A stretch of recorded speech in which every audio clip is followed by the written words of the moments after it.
के लिए आए हैं और देश के राजा जिन लोगों ने हमारे इतिहास पर पर्दा डाला, वो देश के राजा और देश के मालिक आज अपने मुद्दों पर अपने समाज के लिए, आदिवासी समाज के लिए चर्चा करने के लिए आए हैं। तो नारा इतनी जोर से लगना चाहिए आदिवासी भाइयों कि शासन प्रशासन के लोग आज सीट बेल्ट टाइट करके जाए यहाँ से कि ज्यादा समय अधिकार देने में न लगाए उन्हें, वरना यहाँ अगर तंबू हमने गाड़ने शुरू कर दिए तो ज्यादा जमीन में तंबू गड़ जाएंगे तो दिक्कत हो जाएगी। तो नारे इतनी जोर से लगाए कि देश के अंदर दिल्ली की संसद आवाज जाए, जय जोहर, जय जोहर, जय जोहर। बहुत बहुत धन्यवाद। सबसे पहले मैं इस मानगढ़ की पवित्र धरती पर, इस क्रांतिकारी धरती पर, यहाँ पर जिन संतों, गुरुओं, महापुरुषों ने क्रांति की, गुरु नानक देव गिरी साहब और हल्दी घाटी के राजा आदरणीय पुंजा भील साहब और हमारे जननायक बिरसा मुंडा साहब और हमारे जननायक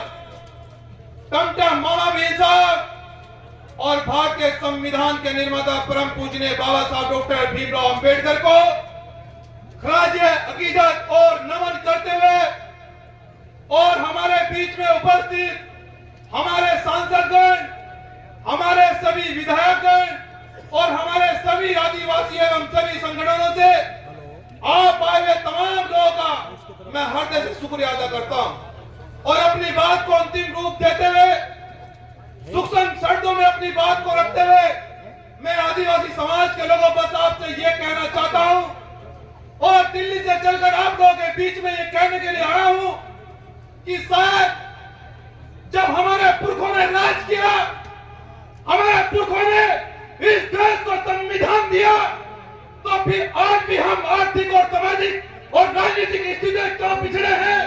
उसका सबसे बड़ा कारण कि हम लोगों ने इन संतों महापुरुषों का इतिहास पढ़ना वो बंद कर दिया है, इसलिए मुट्ठी भर लोग हावी होने का काम कर रहे हैं। मैं आदिवासी समाज के लोगों आपसे ये कहना चाहता हूँ, हमारी देश के अंदर इतनी बड़ी तादाद है कि जिस दिन हमने ये तय कर लिया कि अधिकार लेंगे, इस देश की सरकार की तो कोई औकात नहीं कि हमें अधिकार न मिले। इसलिए मैं कोई राजनीतिक व्यक्ति नहीं हूं। जब इस देश के अंदर SC, ST, OBC, माइनॉरिटी,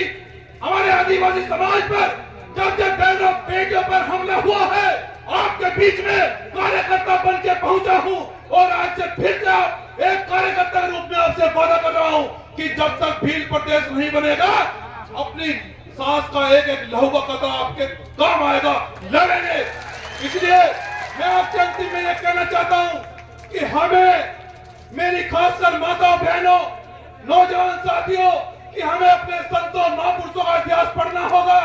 वो लोग राजा थे जो जिन लोगों ने गुलाम बनाया, उनकी औकात बतानी होगी और हमें अपने संतों महापुरुषों के इतिहास को सर पर लेकर आगे बढ़ना होगा। बहुत बहुत धन्यवाद। जय भीम, जय भारत, जय आदिवासी।